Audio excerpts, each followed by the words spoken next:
قرآن مجید میں 5 جگہ اللہ کے حق کے بعد فوراً والدین کا حق ہے.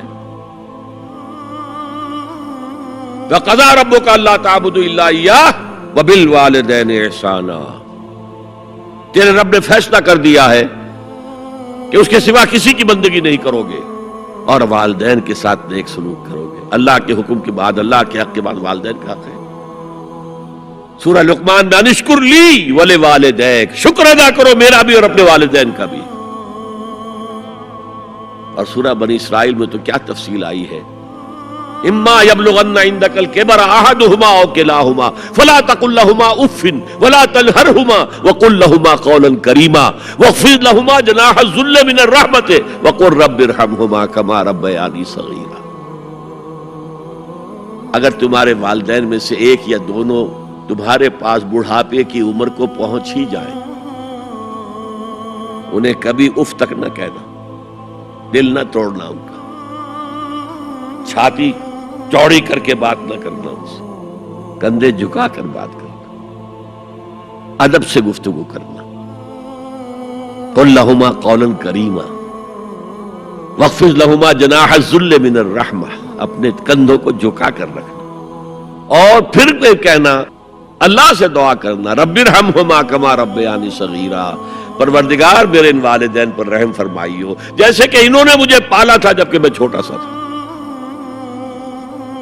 تو خاندان کے نظام کو مستحکم کرنے کے لیے 3 ڈائمنشنز ہیں. جیسے ایک کمرہ ہے، چوڑائی ہے، لمبائی ہے، اونچائی ہے. پہلے تو شوہر اور بیوی کے درمیان بانڈ آف لو. اب یہ شوہر اور بیوی پیرنٹس بن گئے ہیں، والدین بن گئے، اولاد آ گئی. سیکنڈ ڈائمنشن ایڈ ہو گئی، ادب، عزت. اور بہن بھائی ہے، اخوت، جس کو کہ وہ کہہ رہا ہے جی ویلز بھی فریٹرنٹی. خاندان کا ادارہ مستحکم. یہاں ایک نقطہ اور بیان کر دوں. لیگل لیول پر بیوی کے حقوق کم ہیں، شوہر کے زیادہ. الرجال قوامون علی النساء، سیدھی سیدھی بات ہے اور ہمیں ڈٹ کر کہنا چاہیے. یہ اس سے زیادہ معقول بات کوئی نہیں ہے. کسی ادارے کے 2 سربراہ برابر کے اختیارات والے نہیں ہو سکتے. لیکن اخلاقی طور پر جو ماں کا حصہ ہے، باپ کا حصہ اس سے 1/3 ہے. قرآن مجید میں آیا ہے نا، حملتہ امہ وہنا علی وہن وفصالہ فی عامین ان اشکر لی ولوالدیک. اسے اٹھائے رکھا اس کی ماں نے اپنے پیٹ میں، کمزوری پر کمزوری جھیل. کمزوری تو ہو رہی ہے، اس کا خون چوس رہا ہے اندر، جھونک جو ہے وہ چوس رہی ہے خون اس کا. اور سب ماؤں کو تو اتنی نرشمنٹ موجود نہیں ہوتی کہ آپ پریگننسی میں اس کے لیے ضروری نرشمنٹ فراہم کر دیں. وہنن علی وہن، کمزوری پر کمزوری جھیل کر بھی اپنے پیٹ میں اٹھائے رکھا. وفصالہ فی عامین، اور پھر دودھ چھڑانا ہوا 2 سالوں میں.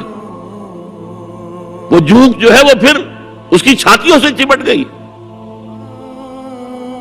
لہذا اس کا حق 3 گنا زیادہ ہے باپ سے. ایک صحابی حضور سے پوچھتے ہیں، حضور میرے حسن سلوک کا اولین مستحق کون ہے؟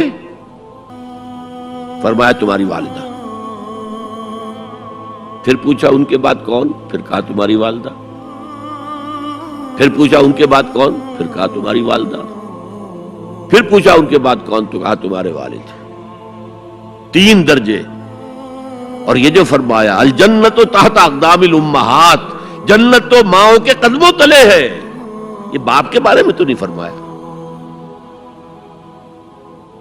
یہ ہے ایکویشن، بیلنس.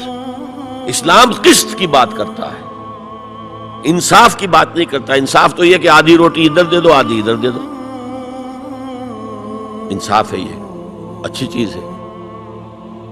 یہ قسط یہ ہے کہ بوجھ اٹھانا ہے تو جو زیادہ قوی ہے اس کو زیادہ بوجھ دو اٹھائے، اور جو کمزور ہے اسے کم بوجھ دو.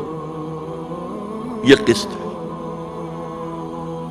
تو اسلام نے عورتوں پر ذمہ داریاں کم رکھی، ان کے اختیارات کم رکھے، لیکن اولاد پر حق ماں کا 3 درجے فائدہ.